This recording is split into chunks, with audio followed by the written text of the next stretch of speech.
আন্দোলনকাৰী তেখেতসকললৈ এটা আহ্বান জনাইছোঁ, কাকো ব্যক্তিগতভাৱে যেন দোষাৰোপ নিদিয়ে, কোনোবা দলক যেন দোষাৰোপ নিদিয়ে। সমস্যাটো কোনোবা BPF দলে বনোৱা নহয়, এই সমস্যাটো কোনোবা UPPL দলে বনোৱা নহয়, এই সমস্যাটো কোনোবা BJP কংগ্ৰেছ দলে বনোৱা হ'লে সিদিনা BTC ছেক্ৰেটেৰিয়েট আৰু এছেম্বলিত আহি পেলাই যেনেকৈ এছেম্বলি বিল্ডিংখন লণ্ডভণ্ড কৰিলে, মই ইয়াৰ এগেইনষ্টত দিশা অসমত 6 জনগোষ্ঠীক ST দিয়াৰ কথাটো লৈ পেলাই আজি ট্ৰাইবেল সম্প্ৰদায়ৰ মানুহসকলে বিদ্ৰোহ কৰিছে আৰু সেই বিদ্ৰোহ, সেই আন্দোলন আমাৰ BTCত তীব্ৰ গতিত চলি আছে আৰু ইয়াৰ সম্পৰ্কে মই দুআষাৰমান ক'ব বিচাৰিছোঁ।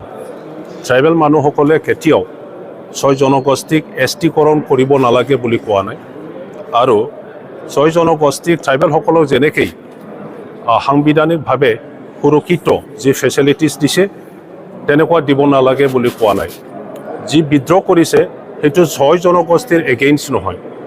যি বিদ্ৰোহ কৰিছে ইয়াৰ কাৰণ আছে যে 6 জনগোষ্ঠীক STকৰণ কৰাৰ পিছত এক্সিষ্টিং ট্ৰাইবেলসকলৰ সাংবিধানিকভাৱে আইনগতভাৱে যি সুৰক্ষিত ফেচিলিটিছ আছে, সা সুবিধা দিয়া গৈছে, এই সা সুবিধা ক'ৰবাত নহয় ক'ৰবাত ক্ষতি হ'ব নেকি, ইয়াত এপ্ৰিহেনশ্যন আমাৰ ট্ৰাইবেল মানুহসকলৰ মনত আহিছে আৰু সেইটোকে আন্দোলনৰ দ্বাৰা ব্যৰ্থ কৰিব চেষ্টা চলাইছে।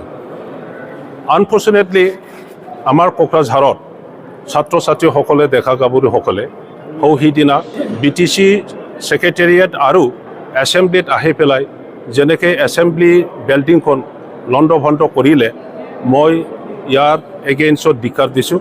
সেইটো কণ্ডেমনেবল, আমি কণ্ডেম কৰিছোঁ যে এই BTC ছেক্ৰেটেৰিয়েট বা এছেম্বলি এনে মাটিৰ ভিতৰৰ পৰা উঠি অহা নাই, এইটো ক'ৰবাত এনেই উঠি অহা নাই, এইটো আন্দোলনৰ দ্বাৰা গঠিত, আন্দোলনৰ দ্বাৰা এই BTC ছেক্ৰেটেৰিয়েটখন বনোৱা হৈছে। ইয়াত আমাৰ বড়োসকলৰ, ট্ৰাইবেলসকলৰ ইতিহাস আছে, হাজাৰ হাজাৰ মানুহ, more than 5,000 আমাৰ ডেকা গাভৰু বড়ো মানুহসকলৰ জীৱন দান বা বলিদানৰ আধাৰৰ এই BTCখন গঠিত হৈছে। গতিকে এই BTCৰ কোনো পধ্যেই আমি অন্যায় হোৱা বা নষ্ট হোৱাটো আমি নিবিচাৰোঁ। গতিকে আহিব লগা দিনত কোনো আন্দোলনকাৰীয়ে তেনেকুৱা যেন কাম নকৰে, সেইটো মই আহ্বান জনাইছোঁ। আনফালে আমাৰ ট্ৰাইবেলসকলৰ যিটো এপ্ৰিহেনশ্যন, ইয়াত যুক্তি আছে, বিনা যুক্তি ট্ৰাইবেলসকলে আজি আন্দোলন কৰা নাই।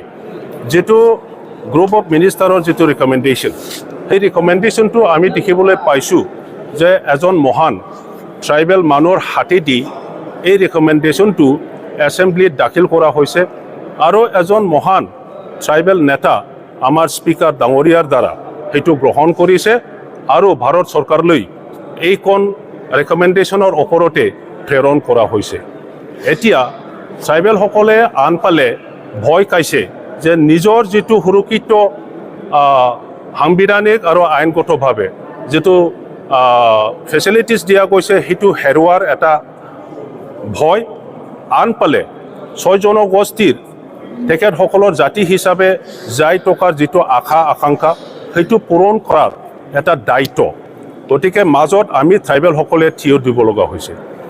এতিয়া কথাটো হৈছে ৰিকমেণ্ডেশ্যনত যি ভাগ ভাগ কেটাগৰাইজ কৰি পেলাই যিমানেই ট্ৰাইবেল বনোৱাৰ চেষ্টা নকৰক, পাৰ্লিয়ামেণ্টত যেতিয়া যাব আৰু পাৰ্লিয়ামেণ্টৰ আইন হিচাপে, বিল হিচাপে যেতিয়া সেইটো উত্থাপন কৰিব, এই বিলটো সংবিধানত যিটো প্ৰভিজন আছে, এই প্ৰভিজন মতেহে বনোৱা হ'ব।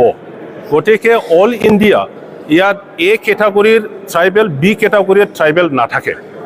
অল ইণ্ডিয়া ট্ৰাইবেল কেটাগৰী এটাই, এইটো ট্ৰাইবেল হিচাপে জানিব, ST টো ST হিচাপে কৰিব, SC টো SC হিচাপে কৰিব। গতিকে ইয়াত tribal hills, tribal plains, tribal valley বুলি নাথাকিব।